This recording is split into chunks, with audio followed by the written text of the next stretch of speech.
Oke, jadi kita lanjut ke ekologi umum ya sekarang ya.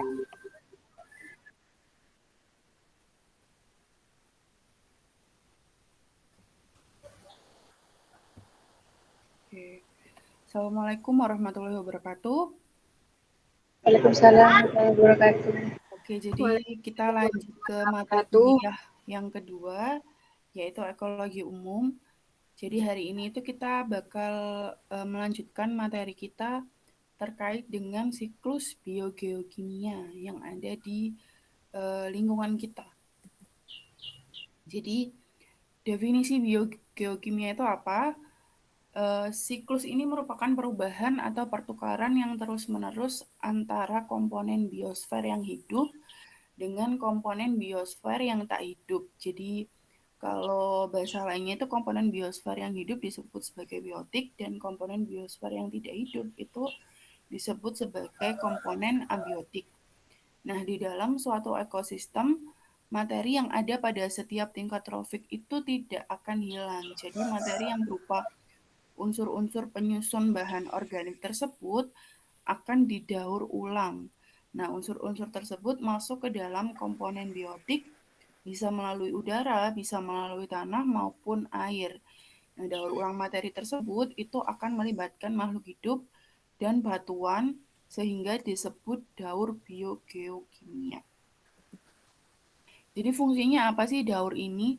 Jadi fungsi daur biogeokimia itu sebagai siklus materi yang mengembalikan semua unsur-unsur kimia yang sudah terpakai oleh semua yang ada di bumi. Jadi baik komponen biotik itu makhluk hidup ya, dan maupun komponen abiotik. Jadi sehingga kelangsungan hidup di bumi kita itu tetap dapat terjaga karena salah satunya adanya fungsi dari daur biogeokimia ini. Jadi daur biogeokimia ini dia merupakan salah satu faktor yang menjaga kelangsungan hidup yang ada di bumi kita.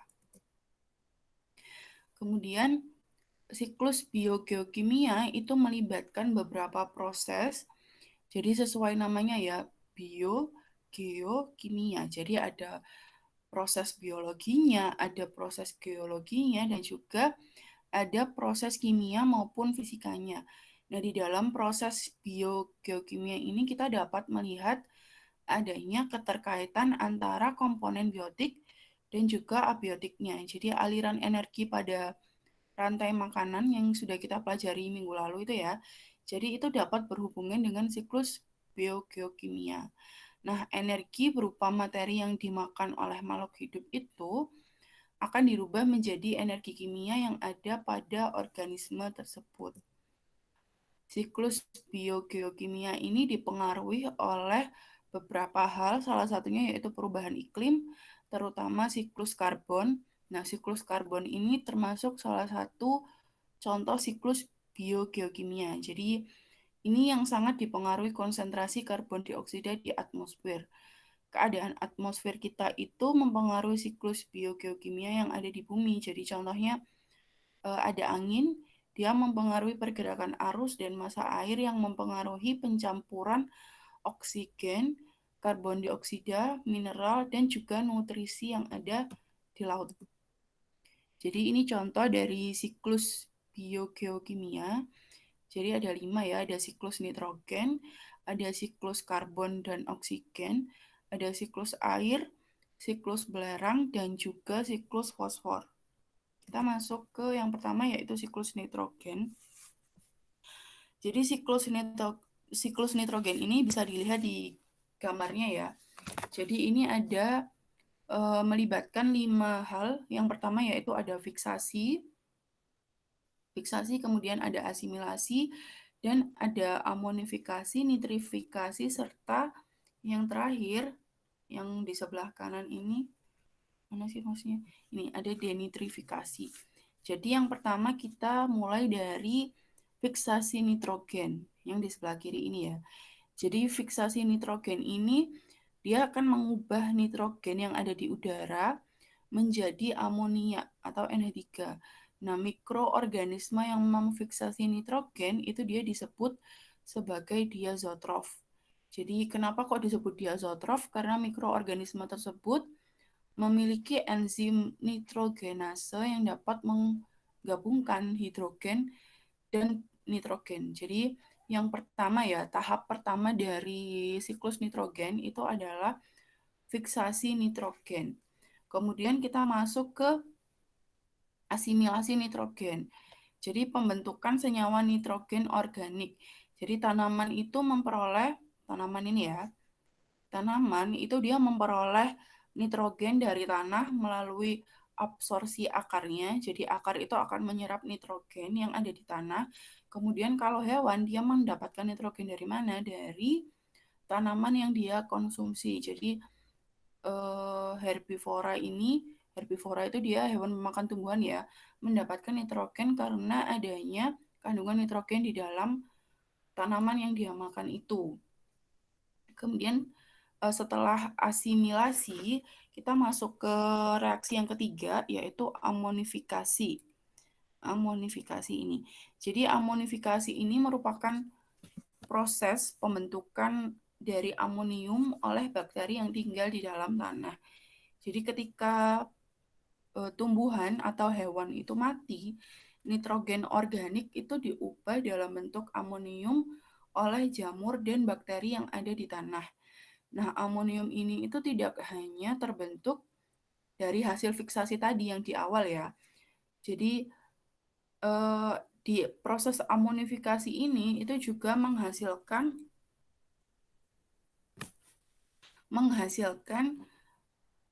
amonium. Jadi selain amonium itu terbentuk dari hasil fiksasi yang pertama tadi, itu juga berasal dari dekomposisi atau penguraian organisme yang sudah mati. Nah, dilakukan oleh siapa? Dilakukan oleh para dekomposer, yaitu mereka ini mikroorganisme yang menguraikan zat-zat organik yang ada di dalam tanah. Kemudian kita masuk ke langkah yang keempat, yaitu setelah yang pertama fiksasi, kemudian yang kedua itu ada asimilasi, yang ketiga amonifikasi, nah yang keempat kita masuk ke nitrifikasi. Jadi nitrifikasi ini merupakan proses konversi amonium tadi yang sudah terbentuk menjadi nitrat yang dilakukan oleh bakteri yang hidup di dalam tanah. Jadi ini ada bakteri nitrifikasi ya, itu spesies bakteri Nitrosomonas. Kemudian setelah dinitrifikasi, kita masuk ke proses denitrifikasi. Jadi denitrifikasi ini merupakan proses untuk mereduksi nitrat untuk kembali menjadi gas nitrogen atau N2 untuk menyelesaikan siklus nitrogen. Jadi siklus nitrogen itu diawali dengan fiksasi nitrogen yang ada di udara dan diakhiri dengan proses denitrifikasi. Jadi denitrifikasi ini mereduksi bentuk nitrat menjadi nitrogen kembali yang akan disebarkan ke udara. Nah, ini pelakunya, bakterinya itu disebut namanya Pseudomonas sama Clostridium. Jadi mereka ini merupakan bakteri yang anaerob ya, jadi melakukan kegiatannya itu di situasi yang tidak menggunakan oksigen.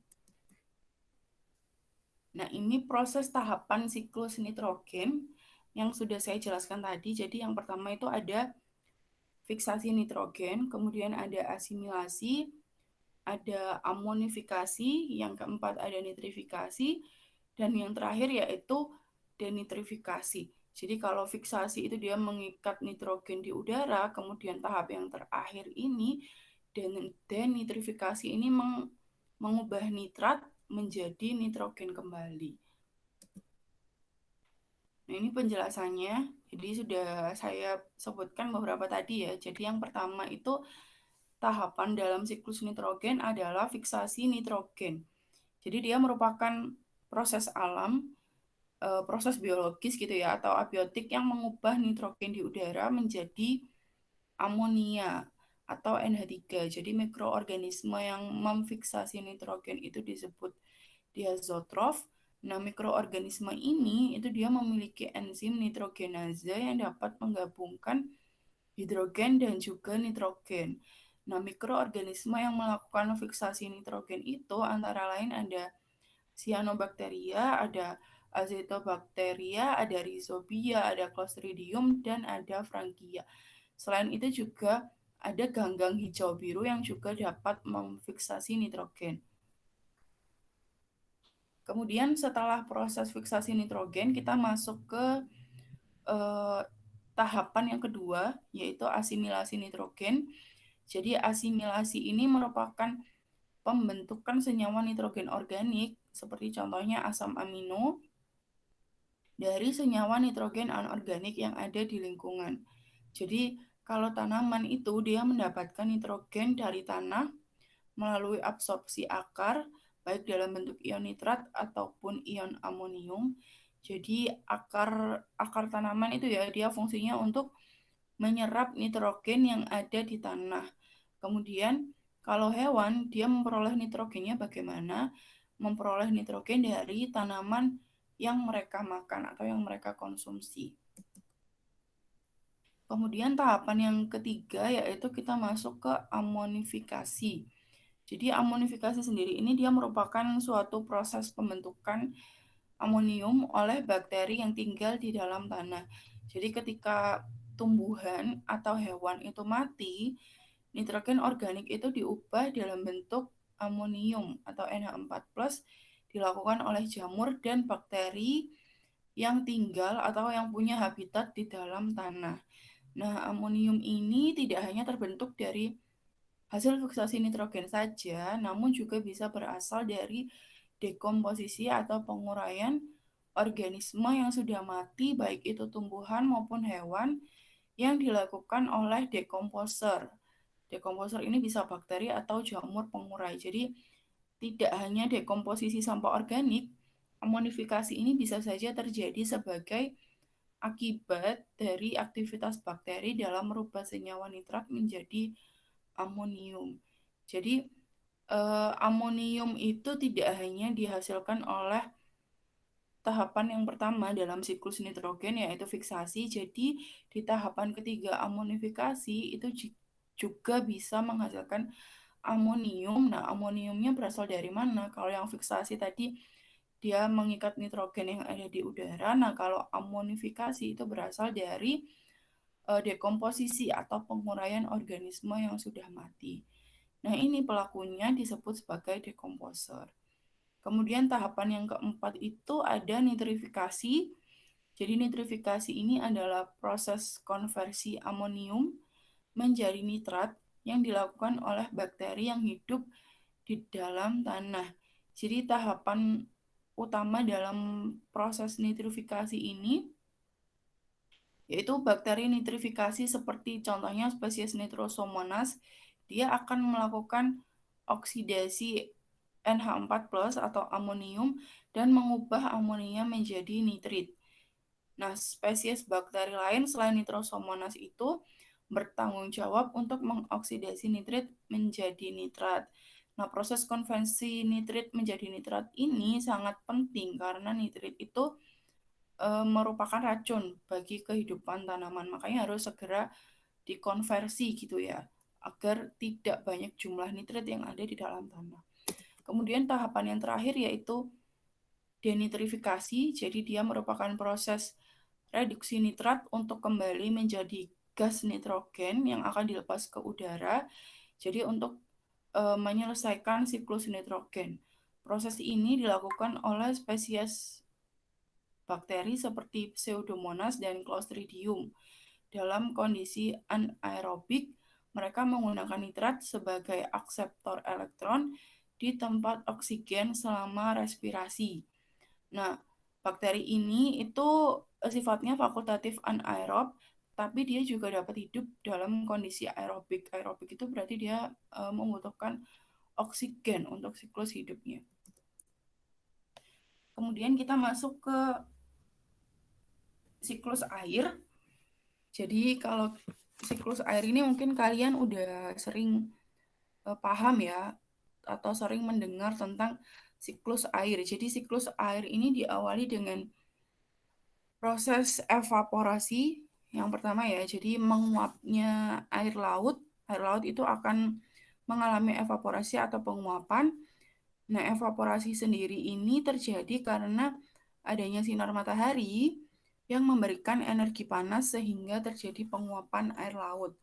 Nah, uap air yang sudah menguap ini lama-lama akan berkondensasi membentuk awan yang nantinya akan menyebabkan terjadinya hujan.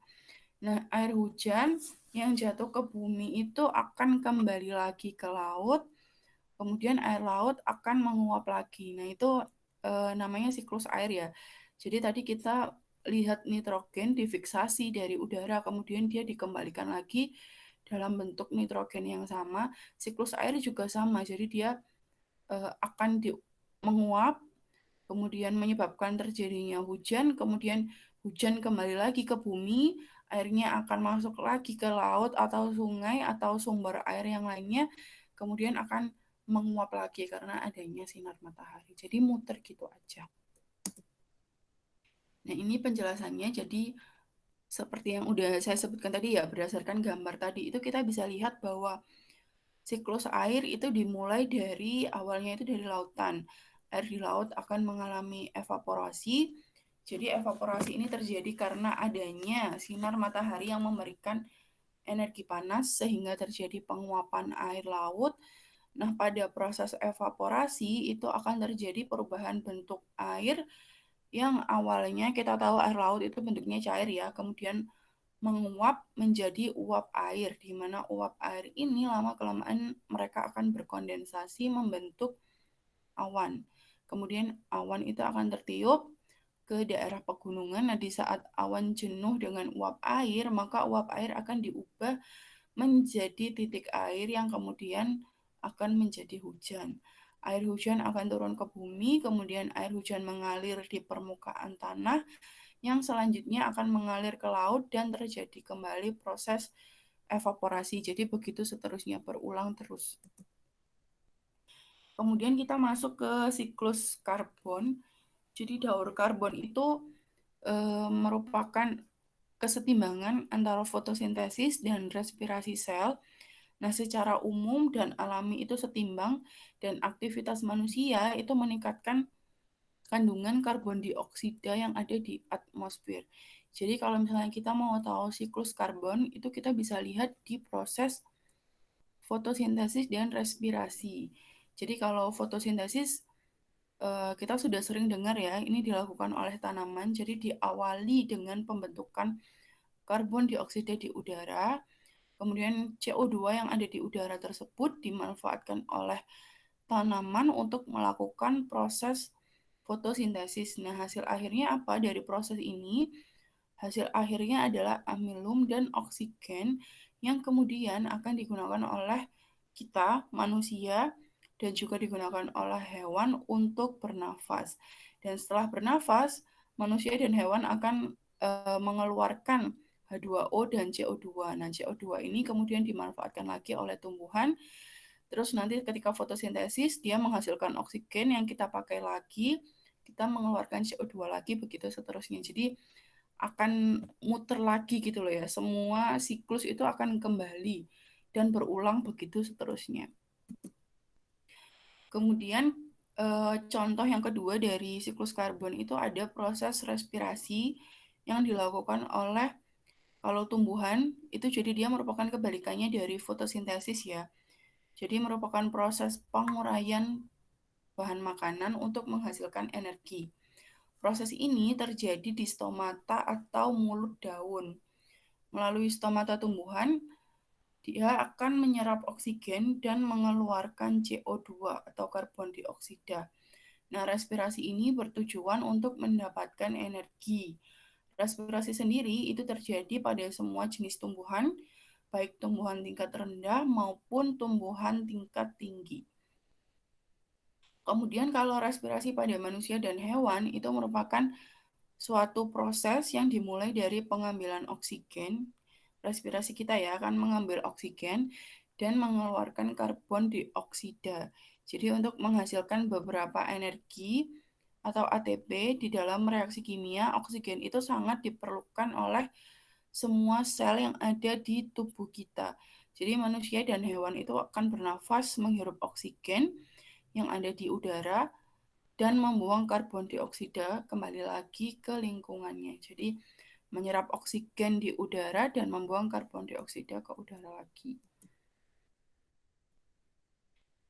Nah, ini 3 hal penyumbang polusi karbon terbesar yang ada di bumi kita. Jadi ada kebakaran hutan, ada asap pabrik, dan polusi kendaraan bermotor yang kita pakai sehari-hari itu merupakan hal-hal yang menyebabkan konsentrasi karbon dioksida di atmosfer itu meningkat drastis. Jadi karena setiap tahunnya itu polusi maksud saya polusi karbon yang ada di bumi itu meningkat, sedangkan tanaman yang ada di bumi itu tidak sebanding dengan polusi yang dihasilkan oleh tingkah laku kita, maka tanaman itu mencapai batasnya ya, jadi melampaui kemampuan tumbuhan untuk mengabsorpsi karbon yang ada di lingkungan kita.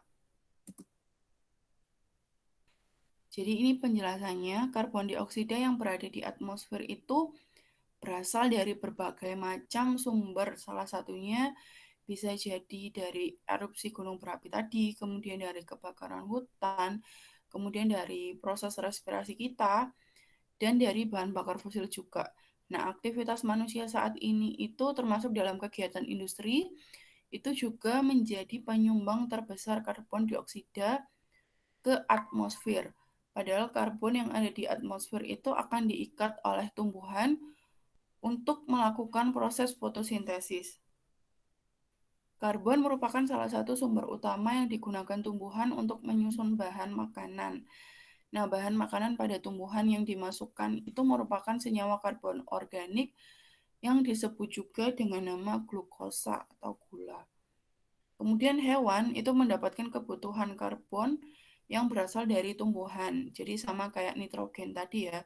Jadi hewan yang herbivora atau pemakan tumbuhan dia akan memperoleh karbon dari tanaman tersebut.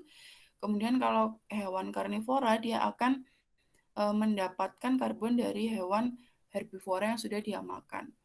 Kemudian jasad hewan yang sudah mati atau urin dan fesesnya itu akan hancur menjadi detritus. Kemudian detritus akan dimakan oleh detritivor sehingga memperoleh kebutuhan karbon. Selain itu, dekomposer yaitu bakteri pengurai akan menguraikan karbon organik jasad mati sehingga menjadi karbon anorganik. Jadi diketahui pada siklus karbon daratan, proses pengubahan karbon dioksida menjadi karbohidrat dan pelepasan oksigen itu dilakukan oleh tumbuhan darat. Namun kalau di daerah perairan, peran tersebut itu dilakukan oleh organisme fotoautotrof di perairan, contohnya seperti fitoplankton dan juga ganggang. Jadi tadi kita sempat sebut detritivor, detritus itu apa sih ya? Detritus, detritis, dan detritivor. Jadi detritus itu dia merupakan hasil dari penguraian sampah atau tumbuhan dan binatang yang telah mati. Jadi contohnya itu ada daun-daun yang berguguran, kemudian batang pohon yang jatuh, kemudian bangkai hewan mati.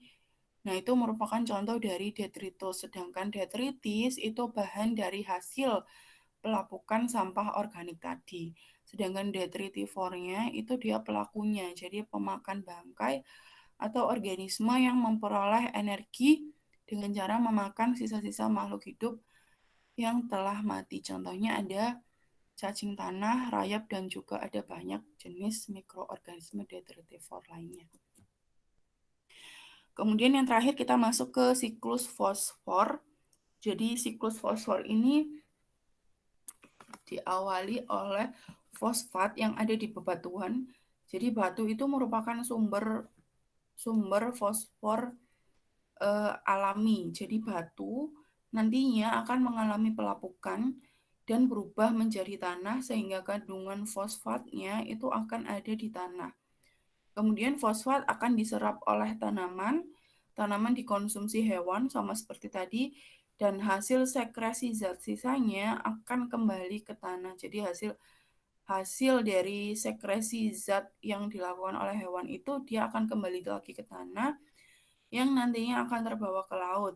Kemudian di laut itu akan terjadi sedimentasi sehingga batu akan kembali mengalami pelapukan lagi. Jadi penjelasannya Ini bisa dilihat di slide ya. Jadi berdasarkan gambar tadi kita bisa lihat bahwa sumber fosfor alami itu adalah batu. Kemudian bebatuan itu mengalami pelapukan dan berubah menjadi tanah sehingga kandungan fosfatnya ada di tanah karena batu tadi mengalami pelapukan berubah menjadi tanah. Kemudian fosfat akan diserap oleh tanaman dan tanaman yang dikonsumsi hewan sehingga fosfatnya berpindah dari tanaman ke hewan. Dan hasil sekresi zat sisa yang berupa fosfat tadi, zat sisanya ini kemudian kembali ke dalam tanah yang nantinya akan terbawa ke laut.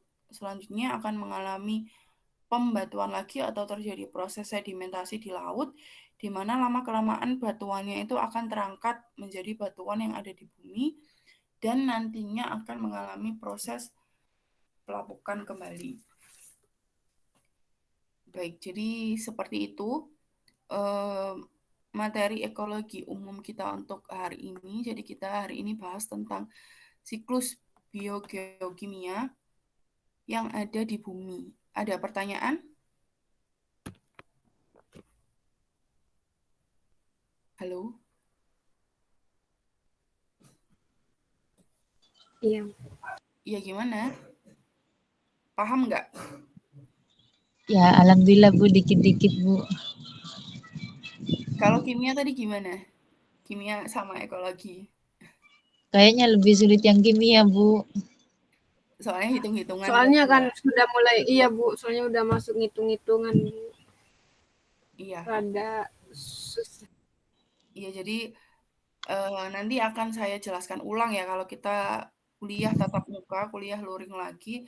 Jadi nanti akan saya jelaskan lagi biar lebih paham gitu. Untuk yang Iya. ekologi gimana? Ada pertanyaan tentang siklus tadi?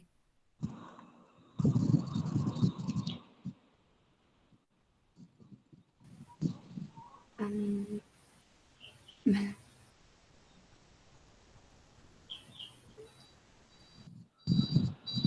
Nggak ada? Belum ada Bu. Belum ada. Oke, oke. Oke kalau gitu.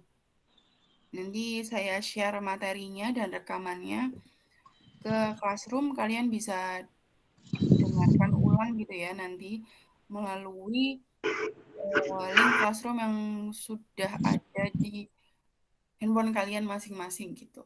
Jadi kalau misalnya nanti ada pertanyaan atau ada materi yang kurang jelas, misalkan baru ada pertanyaannya nanti, ya nggak apa-apa nanti kalian tanyakan ke Classroom. Nanti saya akan jawab di Classroom gitu. Oke. Oke, saya tutup ya. Iya Bu, barusan maaf Bu, wifi-nya error tuh Bu. Nggak apa-apa, nggak apa-apa. Jadi itu saya kira ada yang mau masuk eh, Google Meet lagi. Saya kira Ainon mau kuliah. Ternyata keluar masuk ya. Iya Bu. Iya, nggak apa-apa kok. Ya udah kalau gitu. Ya udah saya akhiri dulu kuliah ekologi umum hari ini. Terima kasih atas kehadirannya. Semoga ilmu yang saya sampaikan hari ini bermanfaat untuk kita semua. Wassalamualaikum Amin. warahmatullahi wabarakatuh. Waalaikumsalam warahmatullahi Wabarakatuh. wabarakatuh. Oke, tunggu saya foto dulu ya. Iya Bu. Absen. Kemarin gimana? Apa namanya? Promosinya? Alhamdulillah Bu, lancar. Sampai jam berapa? Sampai siang atau sampai sore? Enggak Bu, enggak sampai siang. Mungkin jam 10-an apa jam 10 apa jam 11 kan kendalanya kesiangan hujan Bu. Pas mau berangkat tuh Bu. Iya, ya emang pagi itu hujan. Karena saya kira nggak jadi, ternyata tetap berangkat Terus ya. yang matematika belum sempat mempromokan karena waktunya mepet, yang tekla kelamaan waktu itu promonya Bu.